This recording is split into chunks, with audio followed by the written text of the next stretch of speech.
नमस्कार दोस्तों, एक बार फिर आपका कलाम की इस ऑनलाइन डिजिटल प्लेटफॉर्म पर हार्दिक स्वागत और अभिनंदन। कलाम संस्थान आरएस प्री 2021 को ध्यान में रखते हुए आधुनिक भारत के इतिहास के दृष्टिकोण से प्रीवियस पेपर्स का एनालिसिस आपके सामने प्रस्तुत करने के लिए हम प्रयास कर रहे हैं।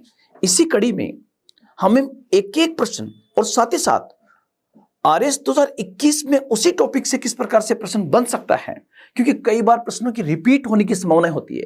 कई बार किसी समाज सुधारक के 200 साल पूरे हो रहे हैं, 100 वर्ष पूरे हो रहे हैं, 50 वर्ष पूरे हो रहे हैं, स्वर्ण जयंती बनाई जा रही है, तो वहां से क्वेश्चन बन सकता है। उसी को ध्यान में रखते हुए हम आज और जो है आरएस प्रीवियस पेपर का एनालिसिस हम आपके सामने प्रस्तुत करने के लिए जा रहे हैं। उसमें स्पेशली हमने आरएस 2013-16 इसको हमने फोकस किया है कि वहां पर हिस्ट्री के आधुनिक भारत के इतिहास वाले पार्ट से किस प्रकार से प्रश्न बने हैं। जैसे आज आपके सामने आरएस 2013 में एकदम सिंपल क्वेश्चन पूछा गया था, लेकिन यह प्रश्न जो था ये काफी फैक्चुअल क्वेश्चन था दोस्तों। और प्रश्न ये था कि स्वामी विवेकानंद के द्वारा, आप एक बार पूरा क्वेश्चन देखिए स्क्रीन के ऊपर, कि स्वामी विवेकानंद के द्वारा रामकृष्ण मिशन की स्थापना कब की गई थी। ये बेसिकली आरएस 2013 का एक महत्वपूर्ण क्वेश्चन था और बहुत ही फैक्चुअल क्वेश्चन दोस्तों आपको दिखाई दे रहा है कि ये क्वेश्चन पूछा गया था स्वामी विवेकानंद के द्वारा रामकृष्ण मिशन की स्थापना कब की गई थी।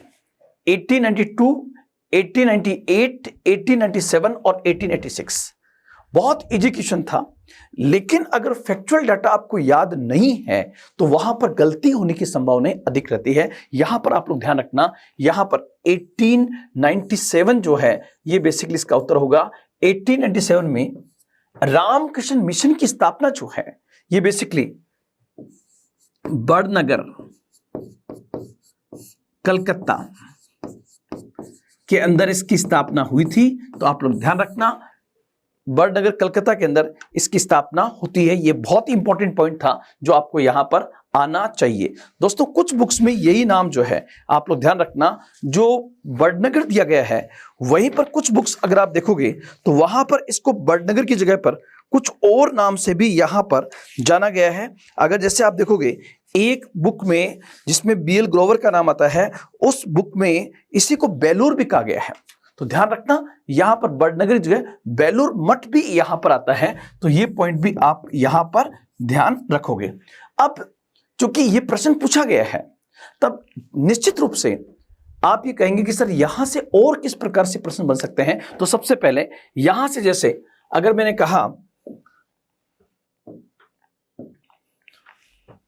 स्वामी विवेकानंद, तो सबसे पहले दोस्तों आपको पता होगा कि आधुनिक भारत के इतिहास में एक बहुत ही इंपॉर्टेंट टॉपिक आपका है जिसको हम कहते हैं सामाजिक एवं धार्मिक सुधार आंदोलन। आप देखना पूरे आधुनिक भारत के इतिहास में जो आप पेपर दोगे तो वहां पर 100% जो है सामाजिक एवं धार्मिक सुधार आंदोलन वाले पार्ट से एक क्वेश्चन मिलेगा ही मिलेगा। तो आप उसको बहुत अच्छे से इस टॉपिक को आरएस 2021 के नाम से तैयार करके जाना, क्योंकि सामाजिक एवं धार्मिक सुधार आंदोलन जो है दोस्तों ये बेसिकली आपको पता होगा कि हमारा जो पहला टॉपिक इस बार जुड़ा है वो जुड़ा है 19वीं शताब्दी में भारत में राष्ट्रवाद का उदय। और भारत में राष्ट्रवाद के उदय में, नेशनलिज्म के उदय में सामाजिक एवं धार्मिक सुधार आंदोलन की बहुत बड़ी भूमिका रही है। अर्थात सामाजिक एवं धार्मिक सुधार आंदोलन ने निश्चित रूप से समाज और धर्म में सुधार किया ही किया, साथ ही साथ भारतीयों में एक जागृति ला करके, एक चेतना का विकास करके हमारे अंदर जो राष्ट्रवाद की जो भावना आई वो बेसिकली आपका होगा। और अभी लेटेस्ट आपको पता होगा जो सब इंस्पेक्टर के पेपर्स हुए, एसआई आरएस राजस्थान में एसआई के जो पेपर्स हुए उसमें भी एक क्वेश्चन पूछा गया कि भारत में सबसे पहले स्वराज की बात किस समाज सुधारक द्वारा की गई थी। तो आप लोग ध्यान रखना, स्वराज की बात सबसे पहले जो है वो बेसिकली स्वामी दयानंद सरस्वती के द्वारा की गई थी।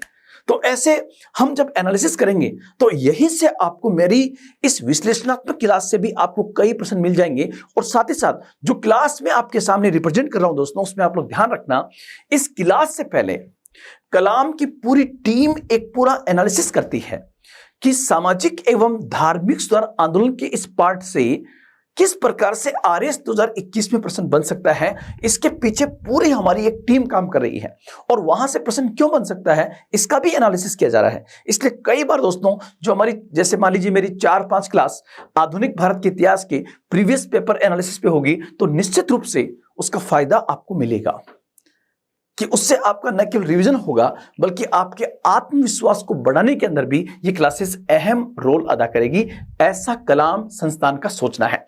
तो आप लोग देखिए, सामाजिक एवं धार्मिक आंदोलन में सबसे इंपॉर्टेंट नाम आता है स्वामी विवेकानंद का। आप कहोगे सर स्वामी विवेकानंद से पहले मैं चाहूंगा कि एक शब्द आपके पास में आएगा और वो शब्द होगा, स्वामी विवेकानंद के गुरु थे और गुरु का नाम था रामकृष्ण परमहंस।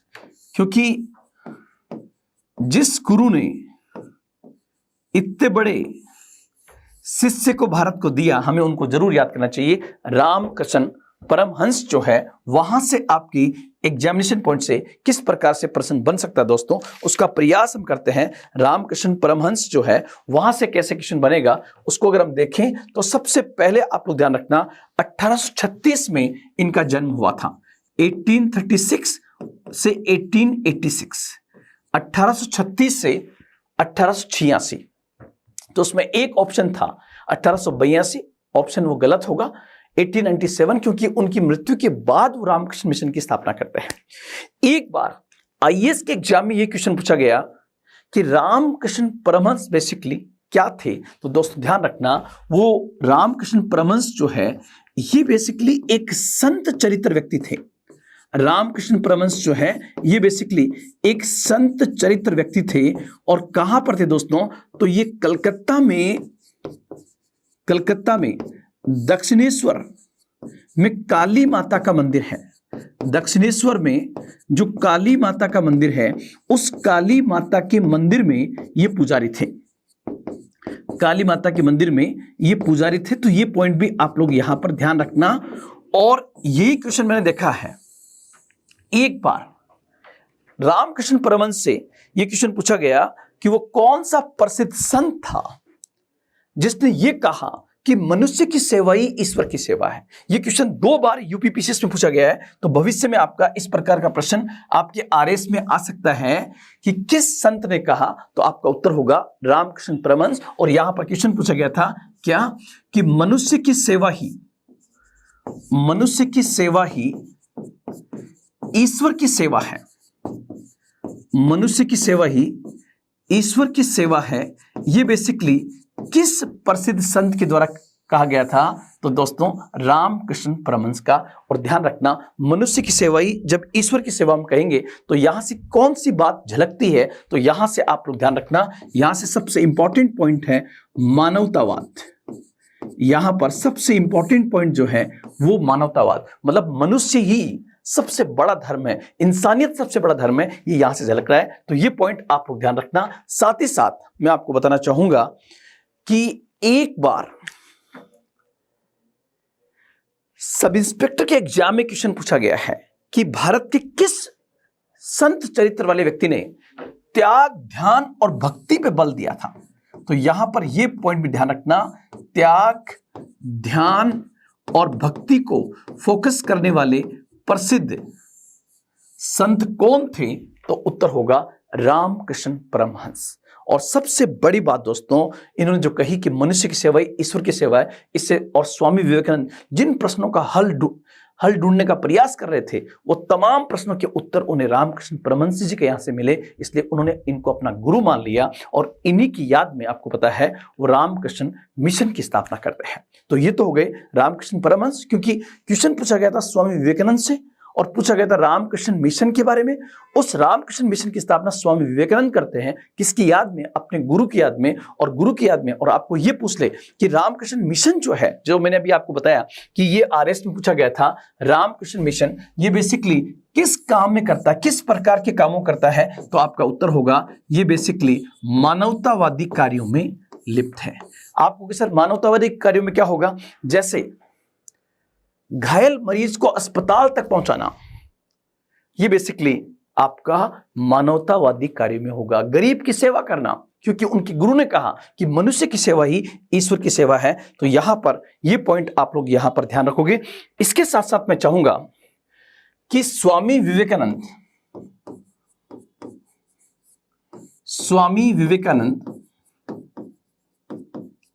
से 2-3 पॉइंट में आपसे और फोकस करना चाहूंगा, जहां से आपके एग्जाम में प्रश्न बन सकता है। एक तो सबसे पहले आप लोग दोस्तों ध्यान रखना, अगर आपसे यह पूछे, आप इस प्रश्न को ध्यान करना कि स्वामी विवेकानंद का जन्मदिन जो है भारत सरकार किस रूप में मनाती है, इसको आप तैयार करने का प्रयास करना। बिल्कुल बेसिक क्वेश्चन कि स्वामी जी के बचपन का नाम क्या था, तो दोस्तों ध्यान रखना, बचपन का नाम जो है वो बेसिकली नरेंद्रनाथ दत्त था। बचपन का नाम नरेंद्रनाथ दत्त था और यहीं से क्वेश्चन आएगा कि नरेंद्र से उनका नाम जो स्वामी विवेकानंद हुआ, ये करने में किस व्यक्ति की सबसे बड़ी भूमिका थी। तो दोस्तों आप लोग ध्यान रखना, इनका नाम देने में खेतड़ी के राजा अजीत सिंह ने बड़ी भूमिका अदा की थी। तो यहां पर आपका उत्तर होगा खेतड़ी के राजा अजीत सिंह के द्वारा, राजा अजीत सिंह जी के द्वारा ये किया गया था। और मैं ये इसलिए बता रहा हूं कि कई बार रिपीट प्रश्न हो जाते हैं, प्रश्न के अंदर से प्रश्न बनता है, तो यहां से क्वेश्चन आ सकता है कि स्वामी विवेकानंद का नाम नरेंद्रनाथ दत्त से स्वामी विवेकानंद कैसे पड़ा, इसमें किस व्यक्ति की सबसे अहम भूमिका थी, तो खेतड़ी के राजा अजीत सिंह की। फिर एक बार पूछा गया है, आपको बताना चाहूंगा, यूपीएससी 2006 में, और ध्यान रखना आजकल आरपीएससी डायरेक्ट ऐसे प्रश्नों को उठा रही है जो यूपीएससी में पूछे गए हैं। जैसे आप लोग ध्यान रखना, स्वामी विवेकानंद ने बहुत सारे स्पीच दी, बहुत सारे भाषण दिए, उनके भाषणों का संग्रह यूपीएससी में 2 बार पूछा गया है, लेकिन आरएस में अभी तक ये प्रश्न नहीं आया गया है। और क्वेश्चन क्या था दोस्तों, आप लोग ध्यान रखना, ये प्रश्न पूछा गया था, क्वेश्चन ये था कि लेक्चर्स फ्रॉम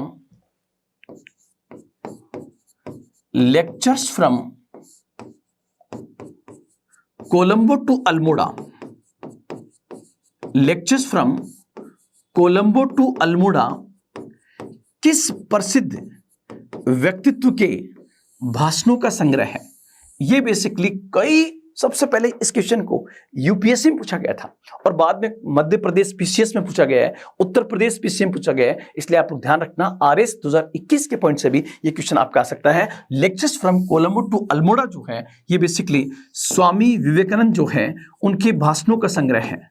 स्वामी विवेकानंद के भाषणों का संग्रह जो है वो बेसिकली यहां पर आपका उत्तर ये वाला आएगा, भाषणों का संग्रह है। ये पॉइंट आप लोग यहां पर ध्यान रखिए। साथ ही साथ इनकी और बुक्स जो है उनको जरूर ध्यान रखना, उसमें राजयोग, कर्मयोग, वेदांत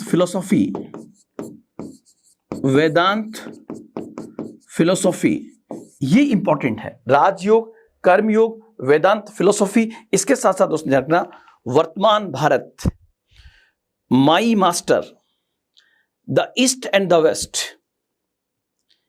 इंस्पायर टॉक्स, संगीत कल्पत्रु, ये बुक्स भी पूछी गई है। तो इनको भी आपको बहुत अच्छे से याद रखना होगा। मैं थोड़ा सा जल पी लेता हूं दोस्तों, उसके बाद फिर हम चर्चा करते हैं इसके ऊपर। एक बार क्वेश्चन ये भी पूछा गया है,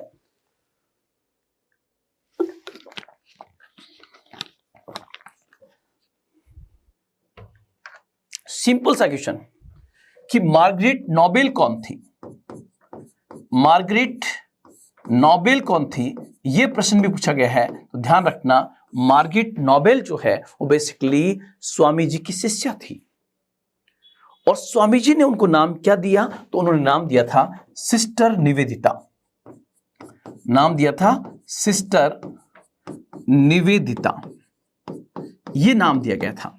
अब इसके बाद मैं चाहूंगा कि 2-3 प्रश्न आप ऐसे तैयार करके जाएं जो अभी तक किसी भी एग्जाम में नहीं पूछे गए हैं और वो बेसिकली स्वामी विवेकानंद से संबंधित है। उनमें से आप लोग ध्यान रखना, जैसे मैं 1-2 क्वेश्चन की चर्चा यहां पे करना चाहूंगा। स्वामी विवेकानंद से जुड़े हुए कुछ ऐसे प्रश्न जो आपके लिए एग्जाम के पॉइंट से वेरी वेरी इंपॉर्टेंट हो सकते हैं। वो क्वेश्चन दोस्तों क्या क्या हो सकते हैं स्वामी जी के बारे में। जैसे नंबर 1, एक बार उन्हें क्वेश्चन पूछा, मैं हिंट दे रहा हूं यहां पर कि जब तक, पूरा नहीं लिखूंगा, जब तक करोड़ों व्यक्ति भूखे एवं नंगे हैं, तब तक मैं हर एक उस देशवासी को जो भारत में रहता है और उन्हीं के पैसों पे पलता है, उसको मैं देशद्रोही मानता हूं। यह किसने कहा था? तो दोस्तों ध्यान रखना, यह स्वामी विवेकानंद ने कहा था। और आपको पता होगा स्वामी विवेकानंद ने अंधविश्वास, कर्मकांड, छुआछूत, पर्दा प्रथा, बाल विवाह आदि का जमकर विरोध किया था। और इस क्रम में वो सबसे अधिक जो टिप्पणियां करते हैं वो बेसिकली छुआछूत पे करते हैं। वो कहते हैं कि अनटचेबिलिटी का हिंदू धर्म में कोई स्थान ही नहीं है। लेकिन विडंबना देखिए मेरे धर्म की, मेरे समाज की, कि आज मेरा धर्म रसोई घर में बंद हो गया है। क्वेश्चन क्या पूछा जाएगा कि वो कौन सा प्रसिद्ध समाज सुधारक थे जिन्होंने ये कहा कि आज मेरा धर्म रसोई घर में बंद हो गया है, मेरा घर रसोई घर में बंद हो गया है। ये रसोई घर संबंधी टिप्पणी किसने की थी? मेरा घर रसोई घर में बंद हो गया है, धर्म संबंधी टिप्पणी स्वामी विवेकानंद ने की थी। और उन्होंने कहा क्योंकि मुझे, मेरा धर्म है, मुझे मत छुओ, डोंट टच मी। तो ध्यान रखना ये स्टेटमेंट किसका था? मुझे मत छुओ। तो आप लोग ध्यान रखना यहां पर ये बेसिकली मुझे मत छुओ, उन्होंने कहा कि मेरा धर्म हो गया है, मुझे मत छुओ। ये बेसिकली उन्होंने अनटचेबिलिटी पर ये वार किया था, क्योंकि उस समय हिंदू धर्म की उच्च जातियों के घर में कोई निम्न वर्ग का व्यक्ति घुस जाता था तो महिलाएं पूरे दिन जो है किचन को साफ करती थी कि मेरा पूरा घर जो है वो अछूत हो गया है। इस कारण उन्होंने इतनी बड़ी टिप्पणी की। और साथ ही साथ आपको पता होगा कि स्वामी विवेकानंद वो पहला व्यक्तित्व था जिन्होंने भारत से बाहर जाकर किस प्रकार से शिकागो के विश्व धर्म सम्मेलन के अंदर हिंदू धर्म की फिलॉसफी को वहां पर अभिव्यक्त किया और ये कहा कि हमारा वेद और हमारे धर्म क्या है, हिंदू फिलॉसफी क्या है। ये जग जाहिर करने वाला पहला व्यक्तित्व जो थे वो स्वामी विवेकानंद थे। और ध्यान रखना स्वामी विवेकानंद राजाराम मोहन राय से भी काफी प्रेरित थे, काफी इंस्पायर्ड थे, लेकिन कुछ मामलों में उनके विचार उनसे मेल नहीं खाते थे। ये भी आप लोग यहां पर ध्यान रखना। एक पॉइंट और, वो आपका क्वेश्चन ये बन सकता है कि जैसे आपसे पूछे, एक शब्द आता है वेदांता कॉलेज और एक आता है वेदांत सोसाइटी। ये दो चीजें आती हैं, कौन कौन सी? एक आता है वेदांता कॉलेज और एक आती है वेदांत सोसाइटी। आप लोग ध्यान रखना, वेदांता कॉलेज जो है ये बेसिकली 1825 और नाम आएगा किसका? राजाराम मोहन राय का, वेदांता कॉलेज। और वेदांता सोसाइटी जो दोस्तों आप लोग ध्यान रखना 1896 और कहां पर? न्यूयॉर्क के अंदर। और किसके द्वारा एस्टेब्लिश की गई थी? तो ये बेसिकली स्वामी विवेकानंद के द्वारा एस्टेब्लिश की गई थी। यहां पर कई बार दोनों को एक ही समझ लिया जाता है, ये दोनों अलग अलग है। वेदांता कॉलेज का नाम है, जबकि वेदांत सोसाइटी जो है वो 1896 में न्यूयॉर्क के अंदर एस्टेब्लिश की गई थी। तो ये पॉइंट आपको बहुत अच्छे से यहां पर ध्यान रखना है। जो वेदांता कॉलेज था वो एक ऐसा कॉलेज था जिसमें इंग्लिश और प्राच्य शिक्षा, मतलब प्राचीन भारतीय शिक्षा दोनों दी जाती थी। वेदांता कॉलेज का संबंध राजाराम मोहन राय के साथ में है, जबकि वेदांता सोसाइटी जो है उसका संबंध जो है वो बेसिकली स्वामी विवेकानंद के साथ में था। तो ये पॉइंट आपको यहां पर बहुत अच्छे से ध्यान रखना है। हमारे सामने सबसे बड़ा खतरा यह है कि हमारा धर्म रसोई घर में बंद न हो जाए। ये किसने कहा था? तो उत्तर होगा Swami Vivekananda. Don't touch me, मुझे मत छुओ, किसने कहा? उत्तर होगा स्वामी विवेकानंद। वेदांता सोसाइटी की स्थापना 1896 में न्यूयॉर्क में किसके द्वारा की गई थी? तो उत्तर होगा स्वामी विवेकानंद के द्वारा। तो ये पॉइंट आपको यहां पर स्पेशली दोस्तों ध्यान रखना है। आप कहोगे सर स्वामी विवेकानंद के बारे में कोई एक ऐसा पॉइंट बता दीजिए सर जो बिल्कुल इजी हो लेकिन हमें नहीं आता हो। तो आप लोग ध्यान रखना, आपसे पूछे कि आधुनिक भारत का आध्यात्मिक पिता स्वामी विवेकानंद को किसने कहा था? तो उत्तर होगा आधुनिक भारत का आध्यात्मिक पिता, the spiritual father of modern India, आध्यात्मिक पिता किसने कहा?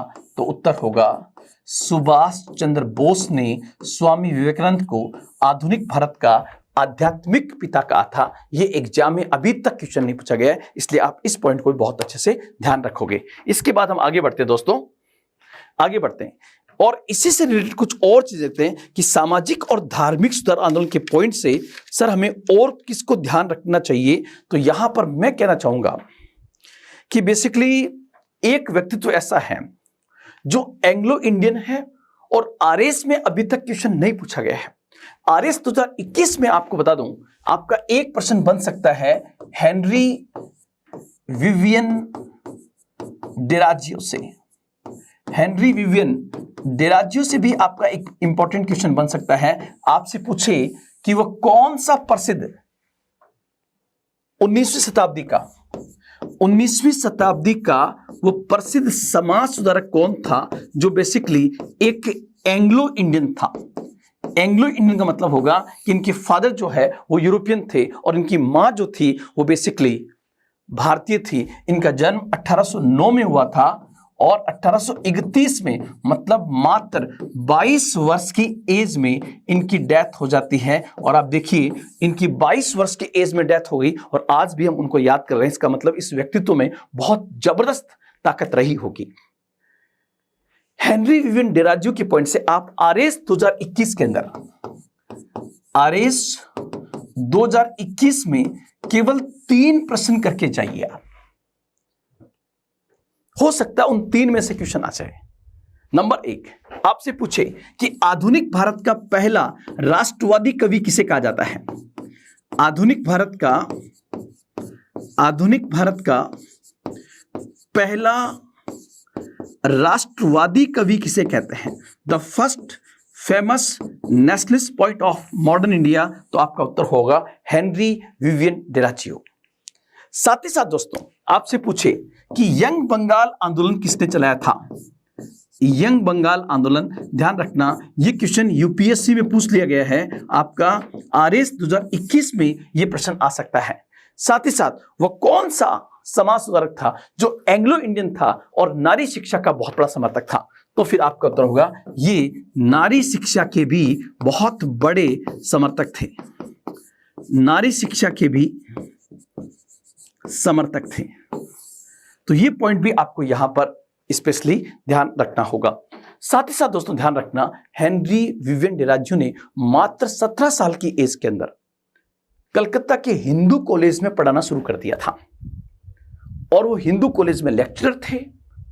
बाद में आपको पता होगा कि बहुत कम एज में उनकी डेथ हो जाती है। अगर ये व्यक्तित्व जिंदा रह जाता कुछ और वर्षों के लिए तो भारत में राष्ट्रवाद को पैदा करने में इस व्यक्ति की बहुत बड़ी भूमिका हो सकती थी। तो ये पॉइंट आपको यहां पर स्पेशली ध्यान में रखना है, हेनरी विवियन डेराजियो। साथ ही साथ दोस्तों मेरा अपना मानना है कि कोई भी ऐसा व्यक्तित्व जिसके जन्म को 100 साल पूरे हो रहे हो, 200 साल पूरे हो रहे हो, वहां से भी आपके एग्जाम में प्रश्न बन सकता है। जैसे मैं आपके सामने रखना चाहूंगा एक व्यक्तित्व जिनका नाम है ईश्वर चंद्र विद्यासागर। जिनका नाम है ईश्वर चंद्र विद्यासागर से भी आपका प्रश्न आ सकता है। और ईश्वर चंद्र विद्यासागर जो है इनका जन्म बेसिकली 1820 के अंदर हुआ था। आप लोग ध्यान रखना ईश्वर चंद्र विद्यासागर का जन्म 1820 के अंदर हुआ था। और चूंकि उनके जन्म के 1820 से 1920 और 1920 से 2020 और 2021 चल रहा है। और आपको पता होगा कि अभी लेटेस्ट जो है, भारत में बंगाल के चुनाव सबसे अधिक चर्चा में थे और बंगाल के चुनाव में एक व्यक्तित्व चर्चा में रहा, ईश्वर चंद्र विद्यासागर। मतलब बंगाल चुनाव के दौरान ईश्वर चंद्र विद्यासागर की मूर्ति को तोड़ दिया गया था और उसके बाद टीएमसी ने बीजेपी पर, बीजेपी ने टीएमसी पर एलिगेशंस लगाया। हमें उन एलिगेशन से दूर रहना है, आरोपों से दूर रहना है, लेकिन उस चुनाव के दौरान, पूरे उस कैंपेन के दौरान एक व्यक्तित्व लगातार चर्चा में रहा और साथ ही साथ उनके 200 साल की जयंती भी चल रही है, इसलिए आपका ईश्वर चंद्र विद्यासागर से प्रश्न आ सकता है। अब वो ईश्वर चंद्र विद्यासागर से क्वेश्चन जो बनेगा, आप लोग ध्यान रखना, उसमें पहला पॉइंट होगा कि वो कौन सा ऐसा व्यक्ति था जो 1851 में संस्कृत कॉलेज के प्रिंसिपल बने, संस्कृत कॉलेज के प्रिंसिपल बने और संस्कृत कॉलेज का प्रिंसिपल बनकर के उन्होंने संस्कृत कॉलेज के दरवाजे गैर ब्राह्मण विद्यार्थियों के लिए खोल दिए थे। यह क्वेश्चन पूछा गया है, गैर ब्राह्मण विद्यार्थियों के लिए खोल दिए और इन्होंने संस्कृत पढ़ाने की एक आधुनिक तकनीक का विकास किया। इन्होंने ब्राह्मणवाद की आलोचना की। ब्राह्मणवाद की आलोचना करते हैं। आपको कि सर हमें सीधा सीधा बता दो ना कि 2 या 3 क्वेश्चन क्या बन सकते हैं, तो आप अपने एग्जाम के पॉइंट से दोस्तों आप ये 3 क्वेश्चन याद करके जाना। ये 3 प्रश्न जो मैं आपको इंपॉर्टेंट बता रहा हूं सामाजिक एवं धार्मिक आंदोलन में ईश्वर चंद्र विद्यासागर से, उसमें पहला क्वेश्चन आप लोग ध्यान रखना कि भारत में विधवा पुनर्विवाह कि विधवाओं की पुनः शादी होनी चाहिए, विधवा पुनर्विवाह आंदोलन भारत में व्यापक स्तर पर चलाने का श्रेय किस एक व्यक्ति को दिया जाता है, तो उत्तर होगा ईश्वर चंद्र विद्यासागर का। और आप लोग ध्यान रखना, ईश्वर चंद्र विद्यासागर के प्रयासों का ही परिणाम था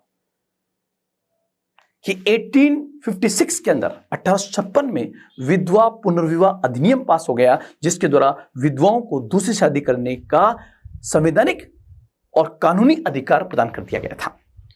और ये हुआ ईश्वर चंद्र विद्यासागर ने जो कैंपेन चलाया उसी का नतीजा था दोस्तों। साथ ही साथ इन्होंने कहा कि जिस उम्र में बच्चियों को स्कूल में पढ़ाना चाहिए उस उम्र में उनकी शादी की जा रही है, इसलिए समाज इससे विकृत हो रहा है। और आपको पता है दोस्तों, इसी के साथ उन्होंने 35 गर्ल्स स्कूल की स्थापना की। आपको पता, आज एक गर्ल्स स्कूल की स्थापना करना ही अपने आप में एक चैलेंज है। उस जमाने में जब संसाधन नहीं थे तब उन्होंने 35 गर्ल्स स्कूल की स्थापना की। और सबसे बड़ी बात, उच्च शिक्षा के लिए महिलाओं के लिए बैथुन कॉलेज की स्थापना वो करते हैं। और एक पॉइंट आप लोग जरूर याद कर जाना, वो तीसरा पॉइंट है कि ईश्वर चंद्र विद्यासागर ने अपने विचारों के प्रसार के लिए कौन सा प्रसिद्ध समाचार पत्र चलाया था, तो उत्तर होगा सोम प्रकाश। सोम प्रकाश। ये आपका प्रश्न जो है वो ऐसे भी आ सकती है, ऐसे भी आ सकता है, निम्नलिखित कथनों पर ध्यान दीजिए। और दोस्तों ध्यान रखना, जहां पर भी हम ऐसे लिख देते हैं ना, ध्यान दीजिए, और यूपीएससी में सबसे अधिक क्वेश्चन इसी प्रकार के पूछे जाते हैं, निम्नलिखित पर ध्यान दीजिए। जिससे मैं कह दूं कि आप मेरे पे ध्यान दीजिए, बोर्ड पर ध्यान मत दीजिए। तो जैसे जिस पर ध्यान दिलाया जाएगा उस पर ध्यान कभी नहीं जाएगा। इसलिए मैं तो कहता हूं कि ऐसे प्रश्नों को आप ऐसे पढ़िए, निम्नलिखित पर ध्यान मत दीजिए, तब आपका ध्यान उस बिंदु पर जाएगा। तो ऐसे क्वेश्चन जब आते हैं कि निम्नलिखित पर ध्यान दीजिए, नंबर 1, ईश्वर चंद्र विद्यासागर ने विधवा पुनर्विवाह के लिए लंबा आंदोलन चलाया और उन्हीं के प्रयासों से विधवा पुनर्विवाह अधिनियम 1856 पास हुआ। पहला स्टेटमेंट। नंबर 2, इन्हीं का प्रसिद्ध समाचार पत्र सोम प्रकाश था और यह वर्नाकुलर प्रेस एक्ट के तहत प्रतिबंधित होने वाला पहला समाचार पत्र था, जिससे गला घोटू एक्ट भी कहा जाता है। इसमें कौन सा हिस्से सही है, ऐसा क्वेश्चन आता है। तो ध्यान रखना, सोम प्रकाश का संबंध और जुड़ रहा है किसके साथ? लॉर्ड लिटन ने जिस वर्नाकुलर प्रेस एक्ट को पास किया था, उस प्रेस एक्ट के तहत प्रतिबंधित होने वाला पहला न्यूज़पेपर जो था वो बेसिकली आपका सोम प्रकाश था। हालांकि अमृत बाजार पत्रिका को प्रतिबंधित करने के लिए वर्नाकुलर प्रेस एक्ट 1878 में लाया गया था, लेकिन वो समाचार पत्र रातों रात अंग्रेजी भाषा में बदल गया। उसका शिकार होने वाला पहला न्यूज़पेपर था सोम प्रकाश। आप ये भी ध्यान रखना, आपसे पूछ सकते हैं सोम प्रकाश किस भाषा में था, ये आपको अनुमान लगाना है। और मैं हिंट देता हूं कि ईश्वर चंद्र विद्यासागर किस राज्य से थे, तो आप लोग ध्यान रखना ये बंगाल से थे। आगे बढ़ते हैं, आगे बढ़ते हैं। आधुनिक भारत के इतिहास में आप लोग ध्यान रखना, एक ऐसा व्यक्तित्व जो लगातार चर्चा में है, और ध्यान रखना कई बार कई बड़ी हस्तियां राजनीति का शिकार हो जाती हैं, और उन्होंने राष्ट्रीय आंदोलन के लिए जो कुछ किया हम उसके लिए नमन करते हैं, लेकिन कई बार झगड़ा इतना बढ़ जाता है कि कोई व्यक्ति विशेष जो है आप स्क्रीन पे क्वेश्चन देखिए और उसको पढ़ने का प्रयास कीजिए दोस्तों।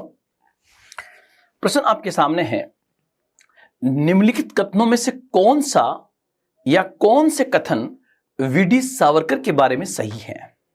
यह बेसिकली आरएस 2013 में पूछा गया प्रश्न था, और कई बार इतने बड़े स्टेटमेंट वाले क्वेश्चंस जो होते हैं दोस्तों, उसको बहुत आराम से पढ़ने की आवश्यकता होती है। जैसे देखिए, सबसे पहले इन्होंने अभिनव भारत नामक क्रांतिकारी संगठन की स्थापना की। इन्होंने अभिनव भारत नामक क्रांतिकारी संगठन की स्थापना की। आपको पता होगा 1904 में इस संगठन की स्थापना होती है, और इस संगठन की स्थापना इटली के मैजिनी नामक संगठन की तर्ज पर की गई थी। ये पॉइंट ध्यान रखना, इटली के मैजिनी नामक जो संगठन था, उस संगठन की तर्ज पर बेसिकली ये बनता है अभिनव भारत। भारतीय राष्ट्रवादियों को प्रेरित करने के उद्देश्य से उन्होंने मैजिनी नामक जीवनी लिखी। तो ध्यान रखना, मैजिनी नामक जीवनी जो है ये बेसिकली वीडी सावरकर के द्वारा नहीं लिखी गई है। आप यहां पर ध्यान रखना कि जो उन्होंने अभिनव भारत की स्थापना की, वो अभिनव भारत की स्थापना जरूर उन्होंने इटली के क्रांतिकारी संगठन मैजिनी की तर्ज पर की गई थी, जिसकी स्थापना 1831 में हुई थी। मैजिनी भी क्रांतिकारियों का एक संगठन था, और ये बेसिकली इटली में था। ध्यान रखना, उसके पैटर्न पर की गई है, लेकिन मैजिनी नामक किताब वीडी सावरकर के द्वारा नहीं लिखी गई है। जो मैजिनी नामक किताब आप समझते हैं, वो बेसिकली मैजिनी की जीवनी पर उग्रवादी नेता लाला लाजपत राय द्वारा जरूर लिखा गया है, लेकिन वीडी सावरकर ने नहीं लिखा है। तो आप ध्यान रखना, इसमें पहला स्टेटमेंट जो है वो बेसिकली सही है, लेकिन दूसरा स्टेटमेंट जो है ये गलत है। मैजिनी नामक जीवनी उनके द्वारा नहीं लिखी गई है। तीसरा, उन्होंने भारत का प्रथम स्वतंत्रता संग्राम 1857 नामक पुस्तक लिखी, जो 1857 के विद्रोह का एक राष्ट्रवादी दृष्टिकोण प्रस्तुत करती है। यह बिल्कुल सही है।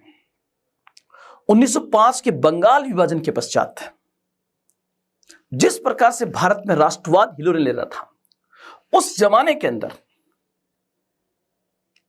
वीडी सावरकर ने किस प्रकार लंदन पहुंचकर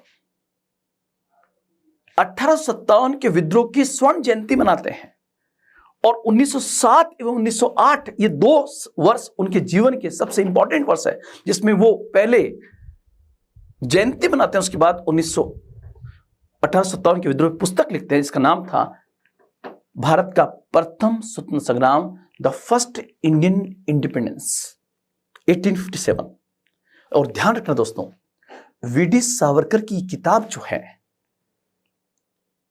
जब वो लंदन में थे तो ब्रिटिश सरकार ने इसके छपने पर रोक लगा दी थी। तब इस पुस्तक को फ्रांस भेजा गया था। फ्रांस के अंदर भी नहीं छपने दिया गया, तो हॉलैंड से छप के किताब आती है, और हम आप देखो उन पर प्रश्न चिन्ह लगा रहे हैं। वीडी सावरकर के लिए मुझे 1 घंटा पूरा चाहिए, मैं किसी दिन आपको बताऊंगा, लेकिन फिर भी यहां पर इंपॉर्टेंट जो क्वेश्चन बन सकते हैं वो आपको दिखाऊंगा। नंबर ये बिल्कुल सही है, और ब्रिटिश कैद से मुक्त होने के लिए वे एक जहाज से कूद पड़े मतलब जब फ्रांस से उनको भारत लाया जा रहा था तो उस समय वो एक जहाज से 100% उस जहाज में जो टॉयलेट का केबिन बना हुआ था उसको उखाड़ करके वो नीचे से निकल करके और वो वहां से भागने का प्रयास करते हैं, लेकिन ब्रिटिश जो नेवी थी उसकी तरफ गोलीबारी करने के कारण वो घायल होते हैं और वहां पकड़े जाते हैं और फिर उनको पोर्ट ब्लेयर जेल में लाया जाता है, जिसको हम काली कोठरी की सजा या काले पानी की सजा कहते हैं, उसको मैं बताऊंगा। तो यहां पर ये 3 सही है, तो सही उत्तर जो होगा वो बेसिकली 1, 3 और 4, 2 इसका स्टेटमेंट सही नहीं है। तो ये पॉइंट आपको यहां पर ध्यान रखना होगा। आप कहोगे सर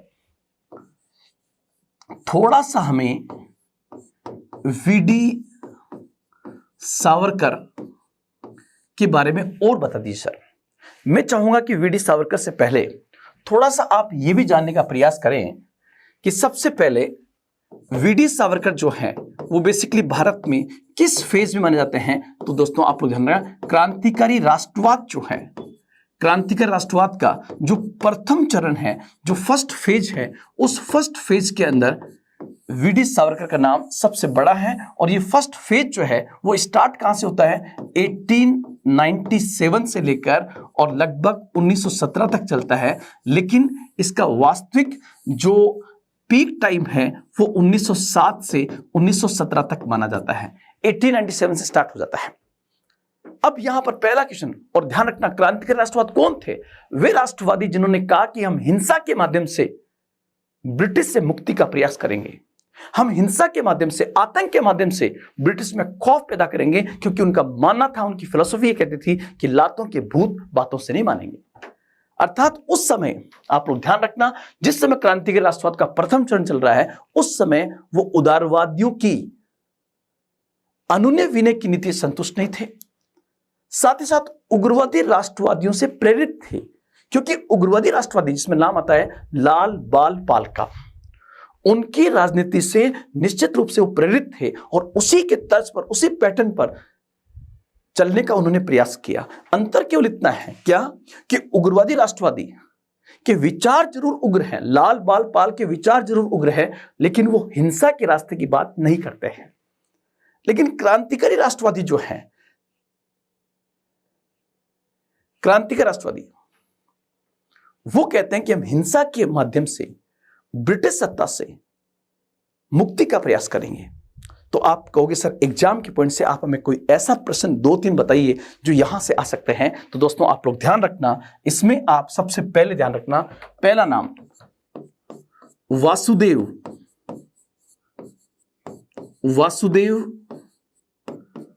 बलवंत फड़के, एक तो ये वाला पॉइंट। साथ ही साथ मैं भूल जाऊंगा, आप लोग ये भी ध्यान रखना, एक शब्द और महाराष्ट्र, और महाराष्ट्र का उस जमाने में नाम था बॉम्बे प्रेसिडेंसी, बॉम्बे प्रेसिडेंसी, और चित्तपावन ब्राह्मण, ये याद रखना, ये यूपीएससी में पूछा गया है।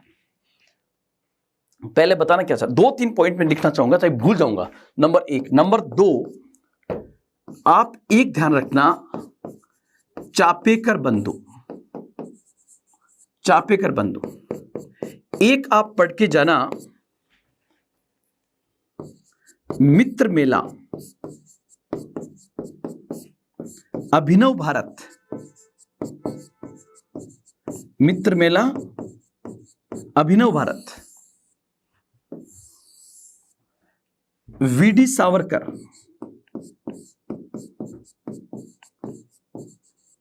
मैं लिंक जोड़ रहा हूं,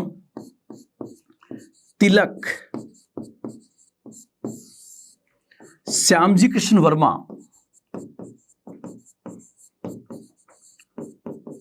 श्यामजी कृष्ण वर्मा,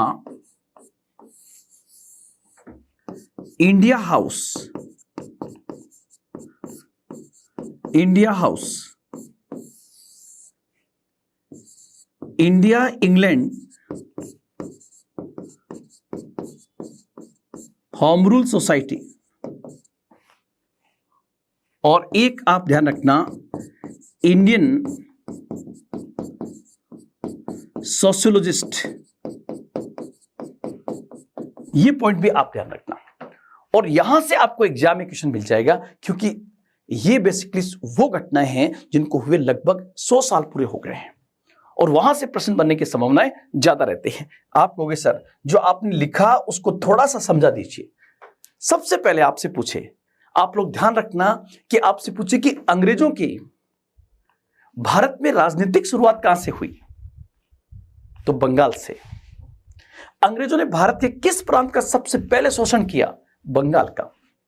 भारत में राष्ट्रवाद के बीज सबसे पहले कहां पर दिखाई देते हैं, बंगाल से। भारत में कांग्रेस पूर्व सबसे महत्वपूर्ण संगठनों का उद्भव कहां से हुआ, बंगाल से। भारत का पहला राजनीतिक संगठन बंग भाषा प्रकाशन समूह, जो राजाराम मोहन राय के अनुयायियों के द्वारा स्टैब्लिश किया गया था, किस राज्य में था, बंगाल के अंदर। भारत कांग्रेस से पहले का सबसे महत्वपूर्ण संगठन जो आनंद मोहन बोस और सुरेंद्रनाथ बनर्जी द्वारा शुरू किया गया था, इंडियन एसोसिएशन, उसकी नींव कहां पड़ी थी, कलकत्ता। मतलब मेरा कहने का मतलब ये दोस्तों कि भारतीय राष्ट्रीय आंदोलन के जितने बीज आप दिखाई देंगे आपको, वो सब के सब बीज जो है वो आपको बंगाल से दिखाई देंगे। लेकिन वो कौन सा चरण था, वो कौन सा राष्ट्रीय आंदोलन का फेज था जिसकी शुरुआत बंगाल से नहीं हुई, तो उत्तर होगा क्रांतिकारी राष्ट्रवाद, रिवोल्यूशनरी नेशनलिस्ट। क्रांतिकारी राष्ट्रवाद का उद्भव भारत की सरजमी पर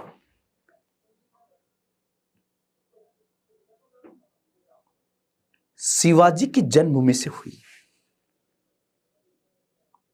बाजीराव फर्स्ट की मिट्टी से हुई। मतलब आप देखिए कि बाकी सब कुछ बंगाल से हुआ है, लेकिन सबसे पहले ये चेतना और ये अवधारणा किसने पेश की कि अंग्रेजों से मुक्ति हमें अहिंसा के रास्ते से नहीं मिलेगी, बल्कि हिंसात्मक तरीके से ही हमें पार पड़ सकती है। तो आपका उत्तर जो होगा वो बेसिकली होगा महाराष्ट्र। और इसका रीजन दोस्तों देखिए आप कि बंगाल में अंग्रेजों का शासन शुरू होता है 1757 के अंदर, और हम मानते हैं कि अंग्रेजों ने बंगाल का शोषण किया। लेकिन अगर आप हिस्ट्री में जाओगे तो बंगाल पहले मुगलों के अधीन था, और मुगलों की सत्ता से आजाद होकर मुर्शिद कुली खान ने स्वतंत्र बंगाल की स्थापना की थी, स्वतंत्र बंगाल राज्य की स्थापना की। मुर्शिद कुली खान, सुजाउद्दीन, सरफराज, अली वर्दी खान, सिराजुद्दौला, मीर जाफर, मीर कासिम, मतलब इनके कार्यकाल के अंदर भी वहां पर आम आदमी का शोषण हुआ है। इसलिए जब अंग्रेज आ गए तो अंग्रेजी सत्ता का इतना विरोध नहीं हुआ, क्योंकि वहां पर जो पहले से शासन चल रहा था उस शासन से लोग पहले से पीड़ित थे। लेकिन जब बॉम्बे प्रेसिडेंसी अंग्रेजों के अधीन आती है, जो कि पहले महाराष्ट्र का क्षेत्र था, शिवाजी महाराज का क्षेत्र था, बाजीराव फर्स्ट का क्षेत्र था, यहां के लोगों ने इसका विरोध किया। इसलिए आपसे पूछे कि भारत में क्रांतिकारी राष्ट्रवाद के बीज सबसे पहले कहां पर दिखाई देते हैं, तो आपका उत्तर होगा बॉम्बे प्रेसिडेंसी से, जिसे हम कहते हैं महाराष्ट्र। और आप देखिए यूपीएससी जैसे एग्जाम में क्वेश्चन पूछा गया, क्या कि महाराष्ट्र की किस जाति ने क्रांतिकारी राष्ट्रवाद में अहम भूमिका अदा की थी। तो दोस्तों आप लोग ध्यान रखना, यहां पर नाम आएगा चित्पावन ब्राह्मणों ने। वेरी इंपॉर्टेंट, चित्पावन ब्राह्मणों ने एक बहुत बड़ी भूमिका अदा की थी, और उसी में नाम आता है वीडी सावरकर का, गणेश सावरकर का,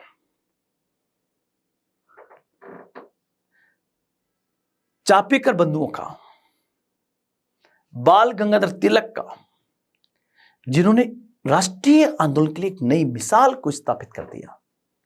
और उसी में एक क्वेश्चन और पूछा जाता है, और वो आता है चापेकर बंधुओं से पहले एक शब्द आएगा वासुदेव बलवंत फड़के। और वहां से क्वेश्चन जो आपका बनेगा दोस्तों, उसको आप याद करके जाना। आपसे पूछे कि भारत में क्रांतिकारी राष्ट्रवाद का पिता किसे कहते हैं, the father of revolutionary nationalist जो है, तो आपका उत्तर होगा यहां पर भारत में क्रांतिकारी भारत में क्रांतिकारी राष्ट्रवाद का पिता किसे कहते हैं? तो आपका उत्तर होगा वासुदेव बलवंत फड़के, और ये बेसिकली महाराष्ट्र के थे। और हो सकता है तो किस्मत अगर ज्यादा खराब हो तो ये पूछ ले कि वासुदेव बलवंत फड़के ने किस सशस्त्र दल की स्थापना की थी? रामोसी कृषक दल की स्थापना उसके द्वारा की गई थी। यह भी एग्जाम में अभी तक नहीं पूछा गया है। साथ ही साथ दोस्तों आप देखोगे यहां पर आपसे पूछे कि भारत के इतिहास में क्रांतिकारी राष्ट्रवादियों में नाम आता है चापेकर बंधुओं का, जिन्होंने, आपको पता हो कि जिस समय क्रांतिकारी राष्ट्रवाद का उद्भव हो रहा है महाराष्ट्र में, उस समय महाराष्ट्र अकाल और प्लेग की गिरफ्त में था। अकाल ने लाखों लोगों की जान ले ली और प्लेग की महामारी उस समय कोरोना से भी खतरनाक थी। गांव के गांव खत्म हो गए। उस समय पूना के अंदर 2 प्लेग कमिश्नर थे, रैंड और एरेस्ट, लेकिन उसमें भी वो अपनी जिम्मेदारियों के प्रति बिल्कुल भी जिम्मेदार नहीं थे, उन्होंने लापरवाही दिखाई। इससे चापेकर बंधु जो है वो बेसिकली नाराज होते हैं और उन्होंने रैंड और एरेस्ट की 1897 में ये मर्डर कर देते हैं उनका। और ये अपने आप में एक बड़ी घटना थी उस जमाने के अंदर। साथ ही साथ सावरकर बंधु जो है वो एक गुप्त संगठन की स्थापना करते हैं। हालांकि दोस्तों आप लोग ध्यान रखना, इन संगठनों को जिन्होंने भारत के राष्ट्र के लिए इतना बड़ा काम किया, अंग्रेज इतिहासकार इन्हें आतंकवादी समूह मानते थे और वो इसलिए ये लोग छुप छुप कर इसकी स्थापना करते थे। और विडंबना आप देखिए कि 2007 तक हमारी एनसीईआरटी के अंदर भी इनके लिए क्रांतिकारी आतंकवादी शब्द आता था, क्रांतिकारी आतंकवादी शब्द आता था। लेकिन 2007 में जब यूपीएससी ने क्वेश्चन पूछा गया कि क्रांतिकारी आतंकवादियों के योगदान को स्पष्ट कीजिए, तब लड़कों ने उत्तर नहीं लिखा यूपीएससी के तमाम सेंटर्स पे और विरोध किया कि जिन्होंने देश के लिए इतना बड़ा काम किया आप उनको आतंकवादी कहते हो। इसलिए बाद में एनसीईआरटी में तब्दीली की गई और शब्द आया क्रांतिकारी राष्ट्रवादी। और उन क्रांतिकारी राष्ट्रवादियों में आप लोग ध्यान रखना, एक नाम आता है वीडी सावरकर का। यहां पर मित्र मेला जो है 1899 मित्र मेला एक क्रांतिकारी समूह था। इसी का नाम 1904 में अभिनव भारत हो गया और इसको स्थापित करने में जिस व्यक्ति की भूमिका थी उसी को हम कहते हैं वीडी सावरकर। वीडी सावरकर, विनायक दामोदर सावरकर, जिनकी पेरेंट्स की डेथ जब वो बहुत कम एज के थे तब इनके पिताजी की डेथ हो जाती है। पूरी घर की जिम्मेदारी इनके बड़े भाई गणेश संभालते हैं। गणेश सावरकर तिलक के विचारों से अत्यंत प्रभावित थे। और दोस्तों ध्यान रखना, तिलक की मदद से, बाल गंगाधर तिलक जो उग्रवादी राष्ट्रवादी थे उनकी मदद से, और कुछ उनका अपना टैलेंट भी था कि श्यामजी कृष्ण वर्मा जो गुजरात के एक एनआरआई थे, और ये बेसिकली श्यामजी कृष्ण वर्मा, इनके बारे में 2 बार क्वेश्चन पूछा गया है। श्यामजी कृष्ण वर्मा जिनका जन्म गुजरात में हुआ था और वो लंदन जाके बस जाते हैं, और लंदन में जो उनका घर था उस घर को इतिहास में इंडिया हाउस के नाम से जाना जाता है। और जो भी क्रांतिकारी था, कोई भी था, वो इंडिया हाउस में जाके रुक जाता था। एक बार गांधी जी भी रुके हैं वहां पर। तो आप लोग ध्यान रखना कि तिलक से पहले मैं एक पॉइंट बोलना चाहूंगा। श्यामजी कृष्ण वर्मा ये कहते हैं कि भारत में जो टैलेंटेड बच्चे हैं उन टैलेंटेड बच्चों को लंदन भेजा जाए और उनकी छात्रवृत्ति का पूरा खर्च मैं उठाऊंगा। तो मैं यहां पर कहना चाहूंगा कि श्यामजी कृष्ण वर्मा जो स्कॉलरशिप शुरू करते हैं, उसी स्कॉलरशिप की बदौलत तिलक की मदद से वीडी सावरकर जो है वो बेसिकली लंदन पढ़ने के लिए चले जाते हैं। मतलब वो शिक्षा ग्रहण करने के लिए लंदन जाते हैं और अंदर से पूरी तरह से वो भरे हुए थे राष्ट्रवादी विचारों से। और इससे पहले मित्र मेला, अभिनव भारत, और ध्यान रखना लंदन पहुंचने के बाद 1907 के अंदर वीडी सावरकर ही थे जिन्होंने 1857 के विद्रोह की वहां स्वर्ण जयंती मनाई लंदन के अंदर। और ये कहा कि ये हमारे लिए स्वर्णिम पड़ाव है, हमारे इतिहास का युगांतरकारी पड़ाव है, हमें यहां से सीखना चाहिए। मतलब 1857 के विद्रोह की 50वीं स्वर्ण जयंती लंदन में किसके द्वारा मनाई गई थी? तो उत्तर होगा वीडी सावरकर। वीडी सावरकर वहां क्या कर रहे थे? वीडी सावरकर श्यामजी कृष्ण वर्मा जो बेसिकली गुजराती थे, और उनका संबंध आप लोग ध्यान रखना उदयपुर से भी जोड़ा जाता है, उनका संबंध उदयपुर से भी जोड़ा जाता है। और उनका जो घर था उसको हम कहते हैं इंडिया हाउस, और उन्होंने जो सोसाइटी की स्थापना की उसको हम कहते हैं India England home rule society, और साथ ही साथ उनके जो समाचार पत्र था उसको हम कहते हैं इंडियन सोशलिस्ट। और जितने भी क्रांतिकारी थे, क्रांतिकारी मतलब जो लोग पढ़ने के लिए गए थे और भारत उनके दिलों में भरा हुआ था, वो क्रांतिकारी उन लोगों को शरण देने में श्याम जी की बहुत बड़ी भूमिका रही थी। हालांकि इसका भुगतान भी उनको करना पड़ा, लेकिन उनका सबसे बड़ा भुगतान तो आज है कि आज भी हम श्याम जी को याद कर रहे हैं, भले ही उस समय उनको लॉस हुआ हो। तो श्यामजी कृष्ण वर्मा की उस छात्रवृत्ति पढ़ने के लिए वहां पर लंदन वीडी सावरकर जाते हैं, और यहीं पर दो घटनाएं घटती हैं। कौन सी दो घटनाएं? आप लोग ध्यान रखना। श्यामजी कृष्ण वर्मा के उसी इंडिया हाउस के अंदर आधुनिक भारत के इतिहास में 1857 के विद्रोह की स्वर्ण जयंती मनाने के बाद वीडी सावरकर के द्वारा ही the first war of Indian independence के नाम से पुस्तक लिखी जाती है। यह पुस्तक 1907-8 में आई है। इसको वहां पर प्रेस में छपने नहीं दिया गया, फ्रांस में नहीं छपने दिया गया, यह हॉलैंड से छपकर भारत में पहुंचती है। पहली घटना की लोग उनके इस विचार से काफी प्रेरित थे, और वीडी सावरकर जो है वो प्रेरित थे तिलक से।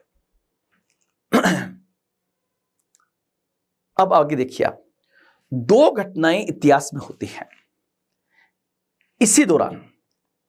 नंबर एक आप याद करके जाना, नासिक में मतलब बॉम्बे प्रेसिडेंसी में नासिक के जिला मजिस्ट्रेट जैक्सन की हत्या हो जाती है अनंत लक्ष्मण करकरे के द्वारा।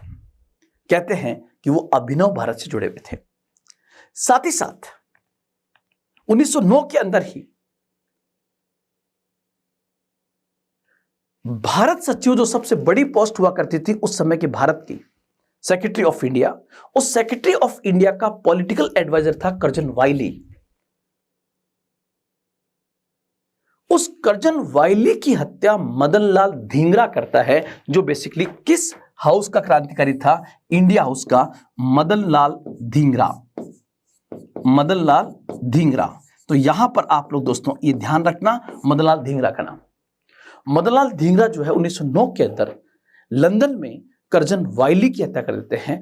और हालांकि मदन लाल धींगरा को फांसी होती है, लेकिन अंग्रेज क्या करते हैं कि जो जैक्सन की हत्या, नासिक के जिला मजिस्ट्रेट की जो हत्या होती है, और प्लस जो लंदन के अंदर जो कर्जन वाइली की हत्या होती है, इसके तार जो है वो बेसिकली अभिनव भारत से जोड़ते हुए वीडी सावरकर पर एलिगेशन लगाया जाता है। और वीडी सावरकर जो है उन पर 2 बार आजीवन कारावास की जो सजा होती है वो दोनों इन मैटर्स में होती है।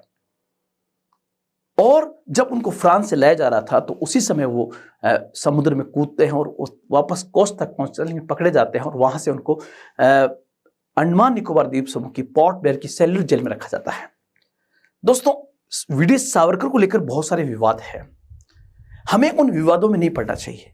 उन्होंने राष्ट्र के लिए क्या योगदान दिया, इसके लिए आप मेरा एक अलग से वीडियो देखना, जिसमें मैंने काफी चर्चा वहां पर की है, लेकिन मैंने कहा कि यहां से आपका क्वेश्चन बन सकता है। साथ ही साथ आप 2-3 पॉइंट और ध्यान रखना कि वो कौन से राष्ट्रवादी थे, वे कौन से क्रांतिकारी राष्ट्रवादी थे जिन्होंने भारत से बाहर रह करके राष्ट्रीय आंदोलन में अपना योगदान दिया। तो उसमें एक सबसे बड़ा नाम होगा श्यामजी कृष्ण वर्मा, दूसरा नाम आएगा मैडम बीकाजी कामा। मैडम बीकाजी कामा जो बेसिकली पारसी समुदाय से थी, वंदे मातरम चलाती है, और ये दादा भाई नौरोजी की लंदन के अंदर बेसिकली पर्सनल एडवाइजर भी वहां पर थी, पर्सनल सेक्रेटरी भी थी, मैडम बीकाजी कामा। एक नाम और याद रखना, लाला हरदयाल। कहां पर? अमेरिका के अंदर। लाला हरदयाल ये बेसिकली किस पार्टी की स्थापना करते हैं जिसने भारत के अंदर क्रांतिकारी राष्ट्रवादियों की मदद करने में बहुत बड़ी भूमिका अदा की थी? तो उत्तर आपका होगा